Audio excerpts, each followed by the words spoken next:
Good morning students. Next topic पे चलते हैं। इससे पिछले वाला जो वीडियो था उसमें अपन ने क्या देखा था, द्वितीयक सेल। और द्वितीयक सेल में एक सेल अपन ने पढ़ा था और वो सेल कौन सा था अपने पास में, सीसा संचायक सेल। अब दूसरा देखते हैं तो वो होता है कैडमियम सेल, CD सेल। क्या कहा जाता है इसे, कैडमियम सेल। तो देखो स्टूडेंट्स, पिछले वाले वीडियो में भी मैंने आपको ये स्पष्ट किया था कि कभी भी सेल देखना है तो ध्यान क्या रखना है, एनोड, कैथोड और वैद्युत अपघट्य, तीन चीज़ें आपको यहाँ पर ध्यान रखनी होती है। तो इस कैडमियम सेल की यदि विशेषता की बात करते हैं तो देखो फर्स्ट विशेषता तो इसमें क्या होती है कि ये अधिक हल्के सेल होते हैं। सबसे मेन विशेषता यही होती है। और हल्के सेल होने के साथ साथ इनकी जो लागत होती है ये अधिक होती है।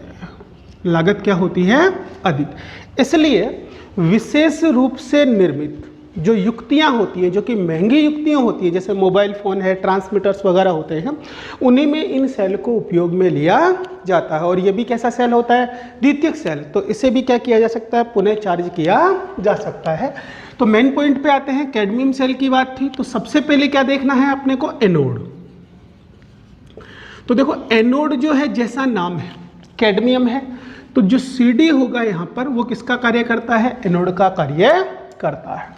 बात करते हैं यदि कैथोड की, तो यहाँ पर क्या होता है, NiO2 ग्रिड जो होती है, ग्रिड का मतलब पहले भी बताया आपको, जाली, ये किसका कार्य करती है, कैथोड का कार्य करती है। और वैद्युत अपघट्य के रूप में किसको काम में लिया जाता है, KOH को काम में लिया जाता है। तो इस सेल में आपको क्या ध्यान रखना था कि जो एनोड होगा वो कैडमियम होगा, कैथोड होगा वो NiO2 का ग्रिड होगा, और NiO2 का ग्रिड है तो OH से क्रिया करेगा ये और इसका हाइड्रोक्साइड का निर्माण कर लेगा।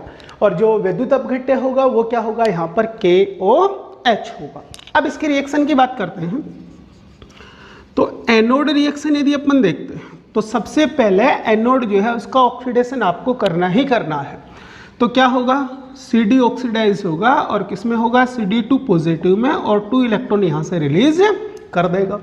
अब आपको स्पष्ट कह रखा है कि वैद्युत अपघट्य का आयन है, सो CD2 पॉजिटिव है तो ये विलयन में आएगा तो किससे क्रिया करेगा, OH नेगेटिव से। तो इस स्थिति में क्या होगा, CD2 पॉजिटिव है, 2OH नेगेटिव से क्रिया करेगा और क्या बना लेगा, CDO प्लस H2O। तो ये होगी एनोड पर होने वाली टोटल अभिक्रिया। तो CD2 पॉजिटिव को कैंसिल करो, क्या लिखना है, CD2OH नेगेटिव, और इधर आपको क्या बनाना है, CDO क्या है, H2O, और क्या रिलीज कर रहा है, 2 इलेक्ट्रॉन यहाँ से रिलीज कर देगा। तो इस सेल में ये अभिक्रिया एनोड पर संपन्न हो जाएगी। अब बात करते हैं कैथोड रिएक्शन की। तो देखो कैथोड किसका था, NiO2 ग्रिड थी, और NiO2 ग्रिड जो होती है वो क्या करती है, NiOH होल्ट्रेस का निर्माण कर लेती है। तो मेनली ये जो पेस्ट होता है ये कैथोड का कार्य करता है। तो किसकी बात करते हैं, कैथोड रिएक्शन की। तो यहां पर क्या है, NiOH होल्ट्रेस, NiOH होल्ट्रेस। अब देखो 2 इलेक्ट्रॉन अपने को लेने हैं तो यहाँ पे लिख दो 2 NiOH होल्ट्रेस। ये कितने इलेक्ट्रॉन ले ले, 2 इलेक्ट्रॉन ले ले। और जब 2 इलेक्ट्रॉन लेगा तो उस स्थिति में किसका निर्माण कर लेगा, NiOH होल्ट्रेस का निर्माण कर लेगा। चाहे तो साथ में इसके क्या डाल सकते हैं अपन, H2O डाल सकते हैं प्लस H2O। तो क्या बनेगा यहाँ पर, 2 NiOH होल्ट्रेस, 2 NiOH होल्ट्रेस, ये बन जाएंगे। तो यहाँ पर देखो कितने थे, Ni पहले था +3 में, ठीक है स्टूडेंट्स। तो 3 से ये किस में गया, यहाँ पर 2 में चला गया, NiOH होल्ट्रेस है। तो यहाँ पर एक Ni 3 से 2 में जा रहा है तो 1 इलेक्ट्रॉन लेगा, दूसरा जा रहा है तो दूसरे इलेक्ट्रॉन लेगा, इसलिए यहाँ पे इलेक्ट्रॉन कितने रखे हैं, 2। तो किसका निर्माण हो जाएगा, 2 NiOH होल्ट्रेस। ये क्रिया यहाँ पर संपन्न हो जाएगी। अब यहाँ से जो रिलीज होगा वो 2OH नेगेटिव होगा। देखो यहाँ पर H2O को लेना है तो अभिक्रिया बढ़ेगी, और H2O को नहीं लेना है तो अभिक्रिया देखो इजीली संपन्न होगी। जैसे मैंने यहाँ पे क्या निकाल दिया, 2 क्या निकल गया, OH नेगेटिव, तो अभिक्रिया में एक पद कम कर लो, क्या निकाल लो, 2OH नेगेटिव। तो ये अभिक्रिया कहाँ पर संपन्न होगी, कैथोड पर।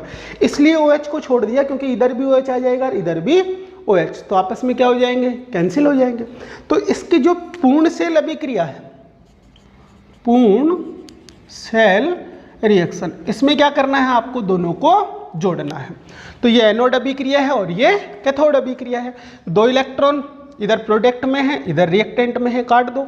2OH नेगेटिव इधर किस में है, रिएक्टेंट में, और इधर किस में है, प्रोडक्ट में। तो जो अभिक्रिया लिखोगे वो क्या लिखना है, रिएक्टेंट देखो, एक तो है CD, दूसरा क्या है 2NiOH होल ट्राइस। ठीक है स्टूडेंट्स, CD और 2NiOH होल ट्राइस। जो प्रोडक्ट बन रहा है इधर क्या है अपने पास में, CDO, इधर क्या है 2NiOH होल ट्वाइस, और यहां से किसको रिलीज करना है अपने को, H2O को रिलीज करना है। तो क्या बाहर निकल जाएगा, H2O यहां से बाहर निकल जाएगा। देखो रिएक्शन बैलेंस है, ऑक्सीजन कितने हैं 3, सॉरी 3 दूनी 6, तो इधर देखो अपने पास में कितने हैं, 2 दूनी 4, 4 और 1 5, 5 और 1 6। हाइड्रोजन की बात करते हैं तो 3 दूनी 6, तो इधर आ जाओ 2 दूनी 4, 4 और 2 6। तो ये अभिक्रिया यहाँ पर क्या हो जाती है, बैलेंस। तो यहाँ पर बिना H2O के भी अपन अभिक्रिया को संतुलित करके लिख सकते हैं। फिर उस तरफ दोनों तरफ H2O होते हैं, उनको काटना पड़ेगा, अभिक्रिया बड़ी हो जाएगी। तो आपको ज़्यादा बड़ा प्रोसेस नहीं ध्यान रखना है, बस ध्यान क्या रखना है, कैडमियम सेल हल्के सेल थे, लागत क्या होती है, अधिक होती है, इसलिए विशेष रूप से निर्मित या महंगी युक्तियों में ही इनको काम में लिया जाता है। एनोड किसका था, CD का था। कैथोड किसका था, NiO2 ग्रिड थी, वो किसका कार्य कर रही थी, कैथोड का कार्य कर रही थी। कैथोड में जो बनेगा वो क्या बनेगा, OH की क्रिया से NiOH होल ट्राइस, जो कि रिएक्शन में पार्ट लेता है। एनोड पे हमेशा ऑक्सीडेशन करना है, ये क्या करेगा, OH नेगेटिव से क्रिया करेगा, CDO का निर्माण कर लेगा, जोड़ के लिख दो, ये टोटल एनोड अभिक्रिया हो जाएगी। कैथोड पे क्या होगा, ये जो है इलेक्ट्रॉन लेगा, और इलेक्ट्रॉन लेगा तो हाइड्रोक्साइड बनाएगा। OH हैं दोनों तरफ हैं, इलेक्ट्रॉन हैं दोनों तरफ हैं, काट दो, ये अपने पास में नेट सेल अभिक्रिया निकल कर आ जाती है। अब इस सेल के यदि विद्युत वाहक बल की बात करते हैं तो ये आपको ध्यान रखना कितना होता है, 1.4 वोल्ट होता है। कौन से सेल का, कैडमियम सेल का। इसको कई बार निकिल कैडमियम सेल भी लिखा जाता है। जैसे कैडमियम सेल है तो क्या लिख सकते हैं इसको, कैडमियम निकल या निकल कैडमियम भी लिख सकते हैं, NiCd सेल। या फिर ऑक्सीडेशन रिडक्शन के अकॉर्डिंग लिखें तो CdNi सेल भी इसको लिखा जाता है। तो ये सेकंड अपने पास में कौन सा था, सेकेंडरी सेल था। तो 2 अपन ने प्राइमरी सेल देख लिए और 2 अपन ने क्या देख लिए, सेकेंडरी सेल। अब एक ऐसा सेल आता है जो विशेष उपयोगी होता है और वो है ईंधन सेल। देखो ईंधन सेल क्या होता है, जहां पर अपने को लगातार किसकी आवश्यकता होती है, विद्युत धारा की आवश्यकता होती है, वहां पर ईंधन सेल को काम में लिया जाता है। तो सबसे पहले तो ईंधन सेल की बात करते हैं कि ये होता क्या है। तो वह सेल जो ईंधन की ऊर्जा को सीधे विद्युत ऊर्जा में परिवर्तित कर देता है, ईंधन सेल कहलाता है। किसकी ऊर्जा को, ईंधन की ऊर्जा को। ऊर्जा किसकी काम में ले रहे हैं अपन, ईंधन, और किस में बदलता है ये, विद्युत ऊर्जा में। तो जो सेल ईंधन की ऊर्जा को सीधे विद्युत ऊर्जा में परिवर्तित कर देता है, ईंधन सेल कहा जाता है। अब कई बार क्वेश्चन पूछता है कि ईंधन सेल में ईंधन के रूप में प्रयुक्त पदार्थ लिखिए। तो देखो ईंधन के रूप में क्या क्या ले सकते हैं, H2 ले सकते हैं, O2 ले सकते हैं, CH4 ले सकते हैं, इसके अलावा C2H5OH ले सकते हैं, मेथेनॉल ले सकते हैं, CH3OH। तो ये क्या होते हैं, इन सेलों में ईंधन के रूप में प्रयुक्त किए जाने वाले पदार्थ होते हैं। इसके अलावा जैसे मेथेन लिखिए, एथेन भी लिखा जा सकता है, एथेन को भी ईंधन के रूप में प्रयुक्त किया जा सकता है। तो वे सेल या वे युक्ति जो ईंधन की ऊर्जा को सीधे विद्युत ऊर्जा में परिवर्तित कर देती है, ईंधन सेल कहलाती है। इनकी एक मेन विशेषता होती है, इनसे लगातार क्या प्राप्त की जा सकती है, विद्युत धारा प्राप्त की जा सकती है। और इसका जो एग्जाम्पल आएगा ये मोस्ट इंपॉर्टेंट होता है, H2O2 ईंधन सेल। ध्यान रखना आपको, क्या है, H2O2 ईंधन सेल इंपॉर्टेंट है, बहुत बार पूछा गया है ईंधन सेल। और अपनी बुक में जो एग्जाम्पल है वो कौन सा होता है, H2O2 ईंधन सेल होता है। तो देखो स्टूडेंट्स, होता क्या है, इसमें एक आयताकार बॉक्स होता है इस प्रकार से, इसमें संरेंद्रित कार्बन के इलेक्ट्रोड लगे हुए रहते हैं। तो इस प्रकार से 3 पात्र यहाँ पर होते हैं, 3 चैम्बर होते हैं। एक जो इलेक्ट्रोड होता है उस पर क्या प्रवाहित करते हैं अपन, H2 गैस। दूसरा जो इलेक्ट्रोड होता है इस पर प्रवाहित की जाती है O2 गैस। और वैद्युत अपघट्य के रूप में अति तनु NaOH या KOH विलयन को प्रयुक्त किया जाता है। तो एक तो ग्रेफाइट का संरेंद्रित इलेक्ट्रोड ये हो गया और दूसरा इलेक्ट्रोड ये हो गया। अब जिस इलेक्ट्रोड पर H2 गैस प्रवाहित करते हैं वो एनोड का कार्य करता है, क्योंकि इस पर ऑक्सीडेशन की अभिक्रिया संपन्न होती है। और जिस पर O2 गैस प्रवाहित करते हैं ये किसका कार्य करता है, कैथोड का कार्य करता है, क्योंकि इस पर रिडक्शन की अभिक्रिया संपन्न होती है। और वैद्युत अपघट्य के रूप में किसको काम में लिया जाता है, KOH को काम में लिया जाता है। यहाँ पर जो रिलीज होता है अभिक्रिया में वो वाटर रिलीज होगा, क्या निकलता है यहाँ से, H2। तो देखो जो ईंधन सेल था उसको सबसे पहले जो अपोलो अंतरिक्ष यान था उसमें काम में लिया गया था। क्यों, क्योंकि इससे क्या होती है, लगातार अपने को विद्युत धारा प्राप्त होती है और इससे जो रिलीज होने वाला H2O होता है उसको अंतरिक्ष यात्री जो होते हैं वो पीने के पानी के लिए यूज में लेते हैं। तो इसमें होने वाली अभिक्रियाओं की बात करते हैं। तो सबसे पहले देखते हैं एनोड रिएक्शन। तो देखो एनोड पे H2 है, ठीक है स्टूडेंट्स। तो H2 का ऑक्सीडेशन करना है अपने को, तो क्या होगा 2H2, तो क्या बनाएगा 4H पॉजिटिव और 4 इलेक्ट्रॉन यहां से बाहर निकल जाएंगे। अब वैद्युत अपघट्य बार बार रिपीट कर रहा हूं मैं, KOH है, तो जो एनोड पे जिसका ऑक्सीडेशन हो रहा है वो वैद्युत अपघट्य के नेगेटिव आयन से क्रिया कर रहा है। तो यहां पर क्या होगा 4H positive plus 4OH negative, इन दोनों की क्रिया होगी। तो क्या बन जाएगा अपने पास में 4H2O। तो एनोड पर होने वाली यदि टोटल अभिक्रिया देखते हैं तो क्या होगा, 4H पॉजिटिव से 4H पॉजिटिव को कैंसिल कर लो, इधर क्या हो गया 2H2, 4OH नेगेटिव, और इधर क्या बन जाएगा बोलो अपने पास में, पॉजिटिव को इससे कैंसिल कर दिया तो 4H2O प्लस 4 इलेक्ट्रॉन। तो ये एनोड पर होने वाली संपूर्ण अभिक्रिया होती है। अब बात करते हैं कैथोड अभिक्रिया की, कैथोड रिएक्शन। तो कैथोड पे रिडक्शन हो रहा था और कैथोड वो इलेक्ट्रोड था जिस पर कौन सी गैस प्रवाहित करते हैं अपन, O2 गैस प्रवाहित करते हैं। तो यहां पर देखिए क्या होगा, O2 है, ठीक है। तो O2 क्या करेगा, इलेक्ट्रॉन लेगा, और O2 जो इलेक्ट्रॉन लेगा तो किसका निर्माण करेगा, ये OH का निर्माण कर लेगा। तो चाहे तो यहां पर क्या लिख दे O2 और इधर लिख दो 2H2O, और कितने इलेक्ट्रॉन ले लिए O माइनस 1 इलेक्ट्रॉन, यदि एक ऑक्सीजन -2 में जाएगा तो 2 लेगा, तो 2 कितने लेंगे 4, तो ये चारों इलेक्ट्रॉन ये ले लेंगे। क्या बनेगा, दोनों ऑक्सीजन किस में चले गए, माइनस में। तो ऑक्सीजन अपने पास में 2 माइनस के ये थे, 2 ये हो गए, और 4 क्या है H पॉजिटिव, तो क्या बना देंगे 4OH नेगेटिव। यहाँ पर इसका निर्माण हो जाएगा। तो ये कौन सी अभिक्रिया हो जाएगी अपने पास में, कैथोड अभिक्रिया। अब दोनों अभिक्रियाओं को जोड़ना है अपने को, तो क्या होगी पूर्ण सेल रिएक्शन। तो कैसे निकालनी है अपने को, इधर देखिए 4OH है, इधर देखिए 4OH है, इधर 4 इलेक्ट्रॉन है, इधर क्या है 4 इलेक्ट्रॉन है। तो अपने पास में क्या रहा 4H2O इधर है, 2H2O इधर है, तो लैप्स कर देंगे तो आगे क्या बचेगा 2H2O। तो क्या बना 2H2 plus O2 convert in 4 में से 2 गए, तो क्या लिखना है 2H2O।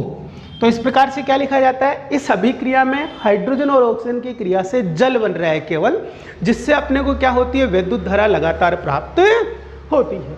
तो अब हाइड्रोजन और ऑक्सीजन की क्रिया से केवल जल बना है, तो इसकी कुछ विशेषताएं होती हैं। एक तो क्या होता है, ये प्रदूषण रहित होता है, मतलब इससे कोई प्रदूषण नहीं होता है। इससे क्या की जा सकती है, लगातार विद्युत धारा प्राप्त की जा सकती है, और इसकी कार्य दक्षता 70 से 80% होती है। मतलब 70 से 80% कार्य दक्षता है, तो जो ईंधन काम में ले रहा है उसमें 70 से 80% क्या बनाता है, ये ऊर्जा बनाता है। इसलिए इसको इम्पोर्टेंट सेल कहा जाता है। तो ईंधन सेल होते हैं, उसमें अपन ने जो सेल देखा है H2O2 ईंधन सेल देखा है, किसमें काम में लिया गया था, जो अपोलो अंतरिक्ष यान था उसमें इसको सबसे पहले काम में लिया गया था। और यहाँ पे विशेषता ध्यान रखनी है कि इसमें निकलने वाले H2O को अंतरिक्ष यात्रियों द्वारा पीने के जल के रूप में काम में लिया जाता है।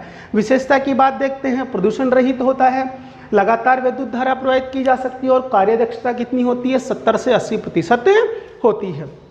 स्ट्रक्चर सिंपल थी, आयताकार बॉक्स है, 2 संरेंद्रित कार्बन के इलेक्ट्रोड लगे होते हैं या ग्रेफाइट के इलेक्ट्रोड कह सकते हैं इसमें, जिसपे अपन H2 प्रवाहित कर रहे हैं वो एनोड है, जिसपे O2 आ रही है वो कैथोड है। और विद्युत अपघट्य क्या होता है, अति तनु KOH विलयन होता है। तो एनोड पे ऑक्सीडेशन है, हाइड्रोजन का ऑक्सीडेशन करेंगे, 4H पॉजिटिव यहाँ से बन जाएंगे, 4 इलेक्ट्रॉन निकल जाएंगे, 4H पॉजिटिव है, 4 OH नेगेटिव से क्रिया करेंगे, 4 जल के क्या बना लेंगे, अणु बना लेंगे।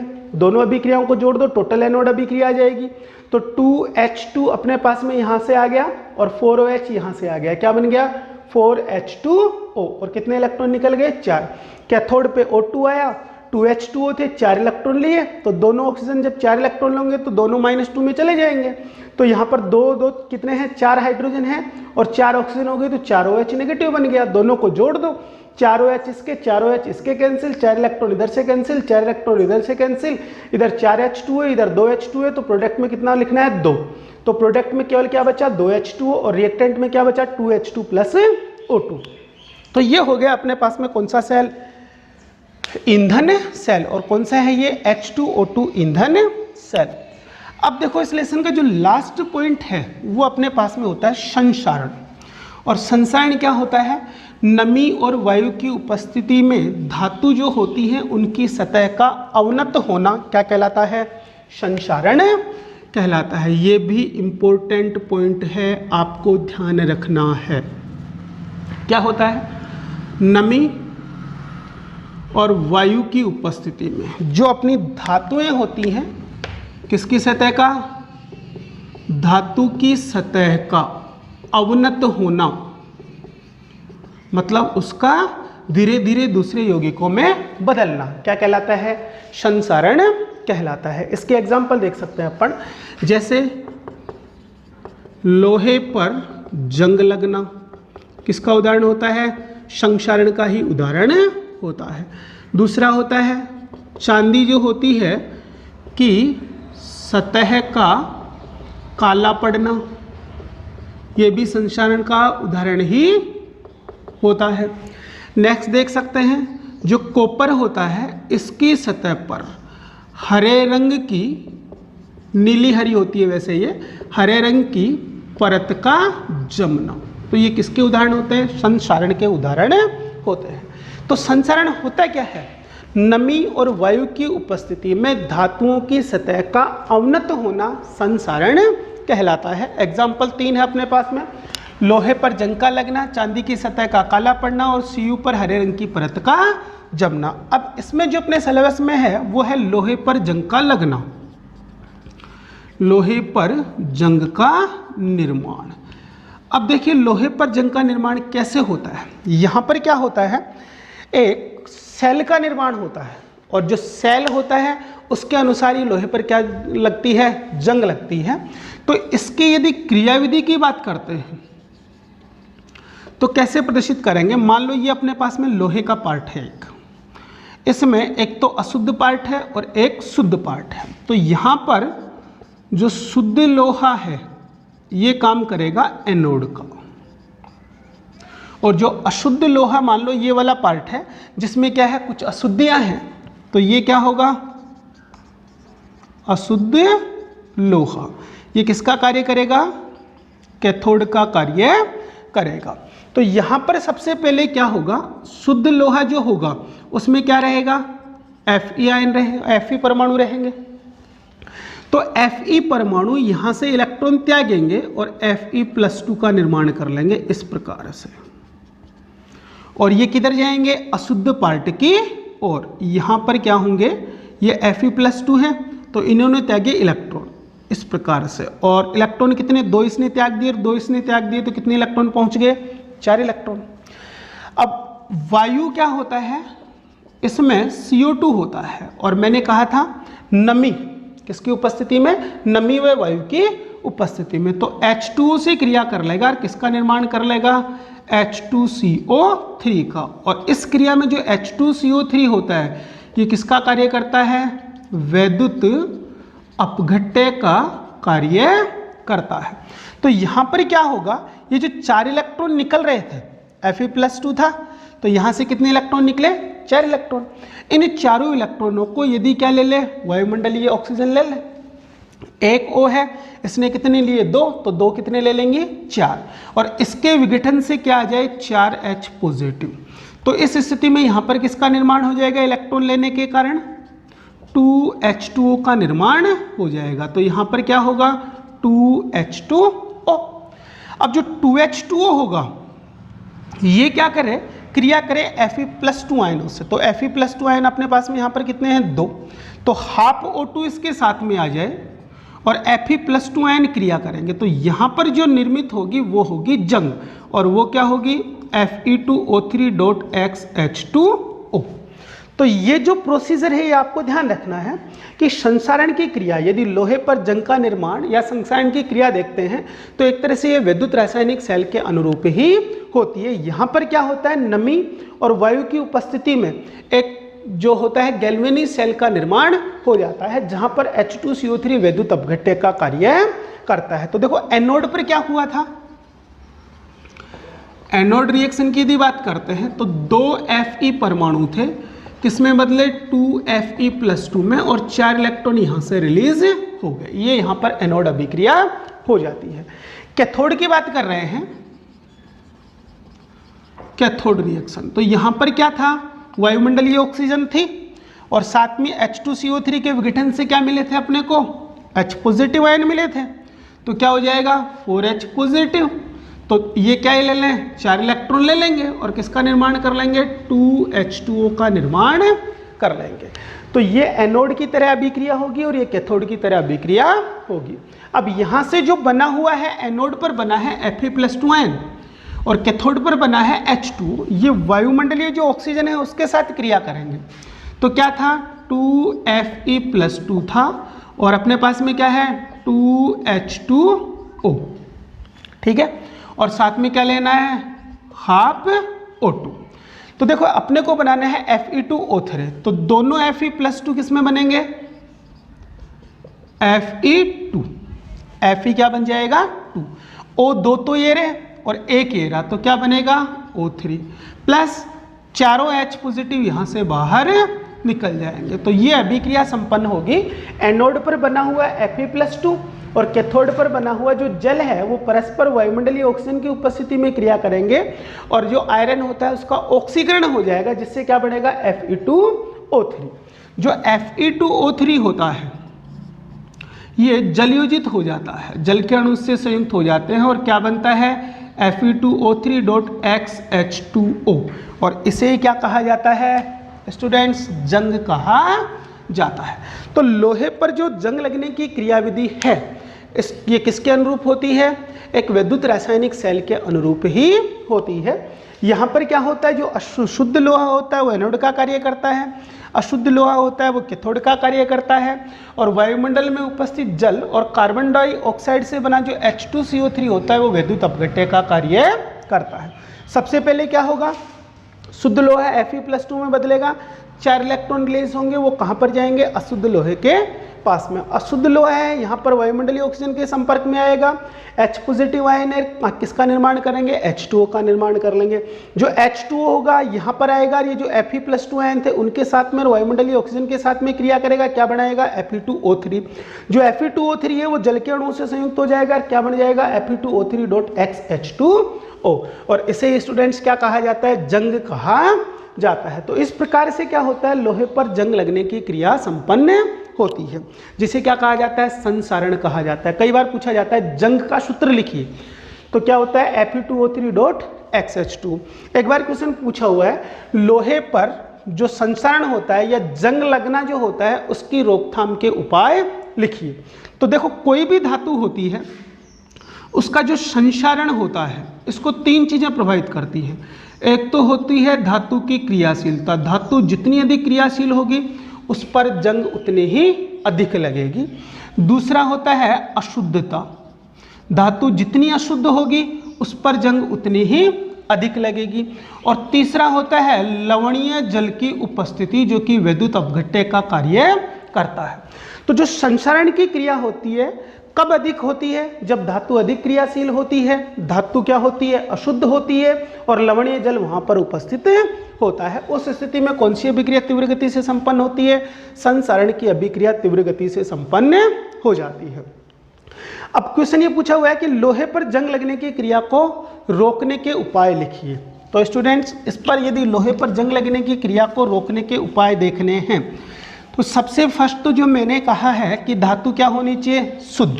तो पहला तो वही होता है, धातु कैसी होनी चाहिए? शुद्ध। सेकंड, वायु और नमी की उपस्थिति में जंग लगती है, तो धातु को वायु व नमी से बचाकर रखना चाहिए। तीसरा क्या होता है? धातु की सतह कैसी होनी चाहिए? चिकनी होनी चाहिए, जिससे जल उसके ऊपर नहीं ठहरे। इसके ऊपर पेंट या जो वार्निश होता है या फिर जो ग्रीस होता है या फिर तेल होता है उसका लेप कर देना चाहिए, जिससे जल इसके साथ में क्रिया नहीं करे। इसके अतिरिक्त लोहे को यदि जंग लगने से रोकना है तो इस पर अधिक क्रियाशील धातु जेडेनो, जो जिंक ऑक्साइड होता है, उसका लेप कर दिया जाता है। तो लोहे पर जंग लगने को रोकने के लिए इस पर क्या कर दिया जाता है? रेड ऑक्साइड जिसको कहते हैं वो होता है, जेडेनो का लेप कर देना चाहिए। तो उस स्थिति में क्या होगा? इलेक्ट्रॉन लोहा नहीं त्यागेगा, Fe+2 नहीं बनेगा, Zn होता है, ये इलेक्ट्रॉन त्याग कर क्या बनाएगा? Zn+2। तो इस प्रोसेस को कहा जाता है गैल्वेनीकरण। क्यों? क्योंकि यहाँ पर लोहे के स्थान पर Zn अपने इलेक्ट्रॉन त्यागेगा और Z इलेक्ट्रॉन त्याग कर किसकी सुरक्षा करता है? Fe की सुरक्षा करता है। इसे बलिदानी सुरक्षा या फिर गैल्वेनीकरण भी कहा जाता है। भूमिगत पाइपलाइन होती हैं, उनको संसरण से रोकने के लिए अधिक क्रियाशील जो Mg धातु होती है उसके जो धातु के मोटे पैकेट होते हैं, या यूं कह सकते हैं मोटा जो बंडल होता है उससे जोड़ देना चाहिए। तो क्या करना चाहिए? जो Mg धातु है उससे लोहे के पाइप को क्या कर देना चाहिए? संयुक्त कर देना चाहिए। तो ये है स्टूडेंट्स अपने पास में लोहे पर संसरण या जंग लगने की क्रिया को रोकने के उपाय। इसमें इंपॉर्टेंट ध्यान रखना है, कई बार पूछा जाता है गैल्वेनीकरण या बलिदानी सुरक्षा क्या होती है। तो लोहे पर जंग लगने की क्रिया को रोकने के लिए इस पर अधिक क्रियाशील धातु Zn का या ZnO का लेप कर दिया जाता है। तो नमी और वायु की उपस्थिति में Zn अपने इलेक्ट्रॉन त्याग कर Fe को ऑक्सीकृत होने से रोकता है। इसे बलिदानी सुरक्षा या गैल्वेनीकरण कहा जाता है। तो इंपॉर्टेंट टॉपिक था अपने पास में संसरण, और ये आपके सामने क्लियर है। स्टूडेंट्स, ये चैप्टर आपका अब कंप्लीट है। तो इसके न्यूमेरिकल्स हैं, उसके कुछ एग्जाम्पल आपको दे रखे हैं, जो टर्म्स हैं वो भी आप लोगों को बता रखी है। तो इसके क्वेश्चन आपको सोल्व करने हैं। कोई प्रॉब्लम आती है तो आप मेरे से सीधा संपर्क कर सकते हैं। Thank you.